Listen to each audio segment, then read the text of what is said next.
Melanjutkan seri BERT dari video nomor 31.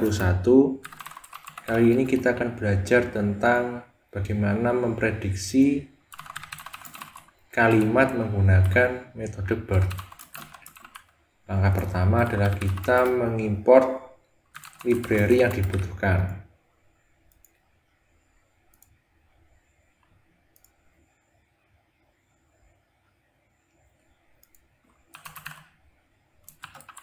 Kemudian kita masukkan data trend dan data test yang akan kita gunakan.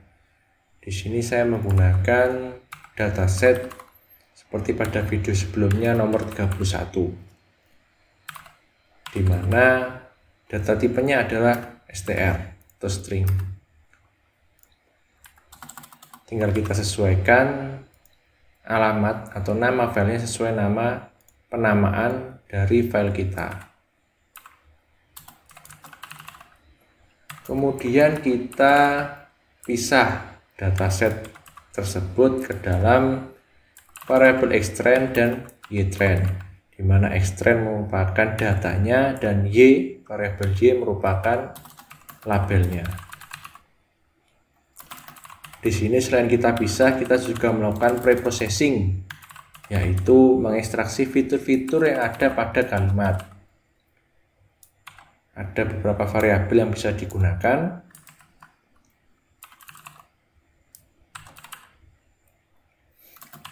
Variabel yang pertama atau parameter yang pertama adalah trend df. Trend df sendiri merupakan trend data frame.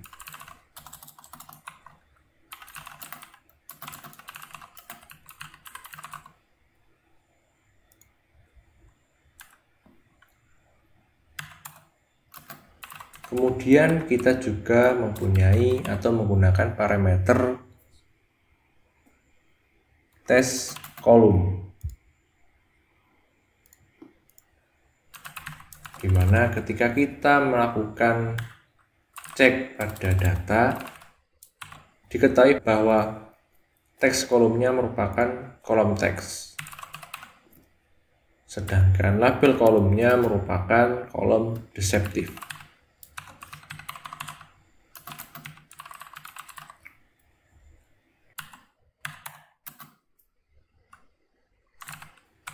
Kemudian ada validation data frame atau data yang digunakan sebagai validasi ketika nanti proses training. Tentu saja kita menggunakan data test.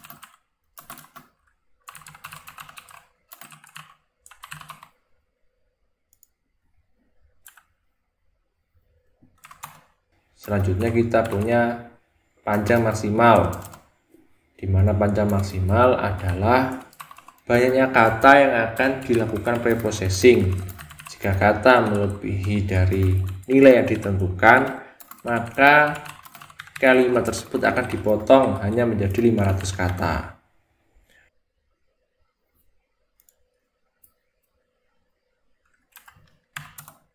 Terakhir, kita memiliki atau menggunakan parameter preprocess mode, yaitu menggunakan BERT.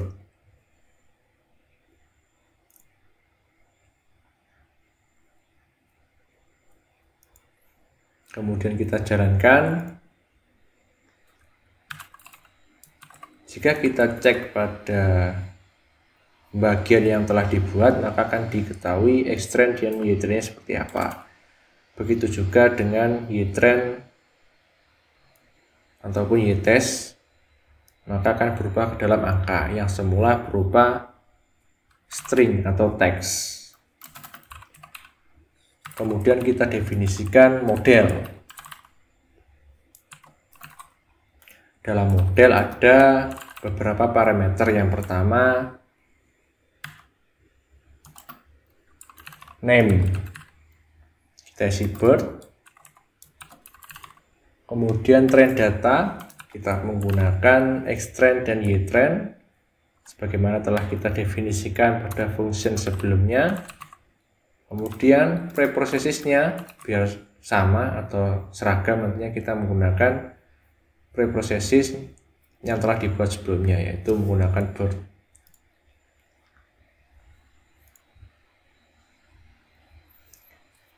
Jika sudah, langkah selanjutnya adalah membuat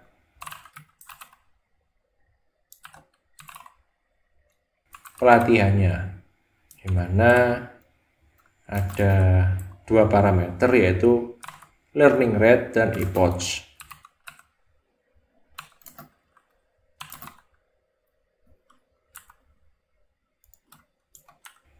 Cara membaca learning rate sendiri, barangkali ada teman-teman yang belum mengetahui, adalah ketika ditulis 1 E-3 itu artinya 1 kali 10-3 atau 0,003. Dengan epoch 3 ya berarti epochnya 3, seperti itu. Kemudian kita definisikan prediktornya menggunakan learner yang sudah kita buat sebelumnya.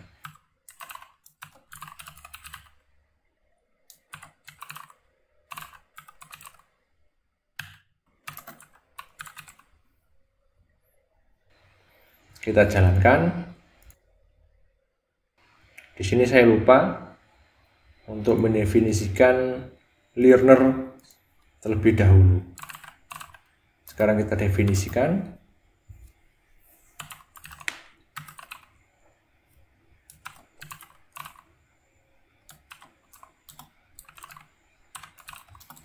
Ada beberapa parameter, yang pertama adalah model. Kita pakai variabel model yang sudah dibuat sebelumnya. Kemudian kita definisikan data latih yang akan digunakan dan data validation atau validation data yang akan digunakan, yaitu X-test dan Y-test.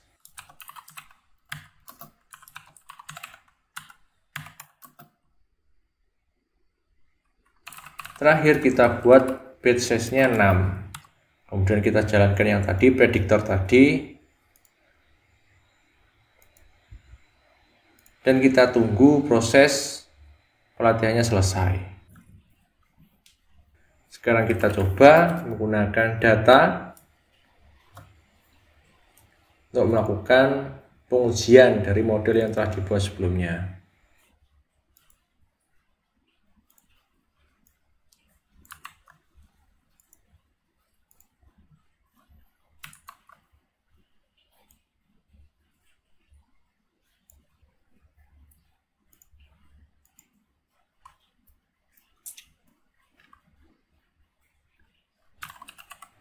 Kemudian kita lakukan prediksi menggunakan data yang sudah kita definisikan sebelumnya.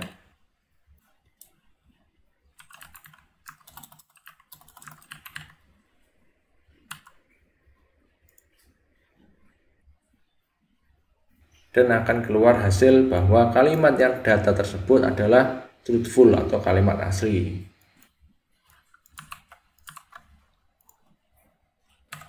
Kita juga bisa mengeluarkan atau mencetak probabilitas dari hasil prediksi. Dapat diketahui bahwa hasil prediksi dari model memiliki keyakinan sebesar 60 sekian persen. Jika kita coba dengan data yang lebih banyak,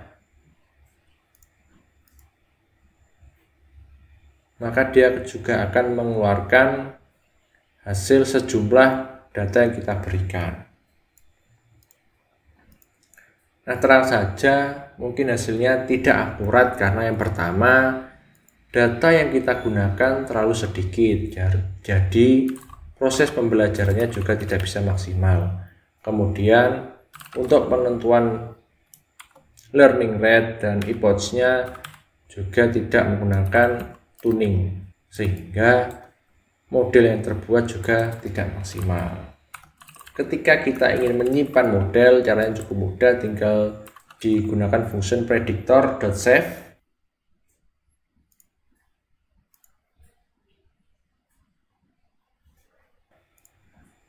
Hasilnya akan berupa folder seperti ini. Jika kita ingin menggunakan, maka juga cukup mudah. tinggal diketik predictor.load, kemudian kita masukkan folder yang terbuat tadi.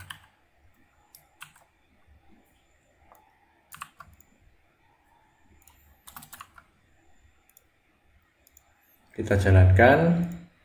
Nah, jangan lupa untuk merunning library-nya terlebih dahulu.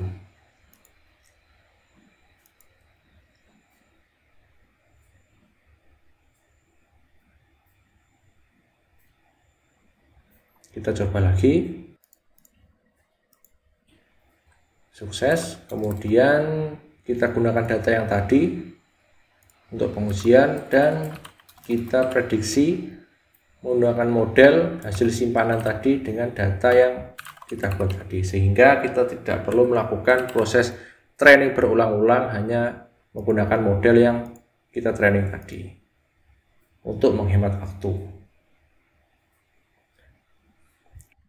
Mungkin itu dari saya. Terima kasih.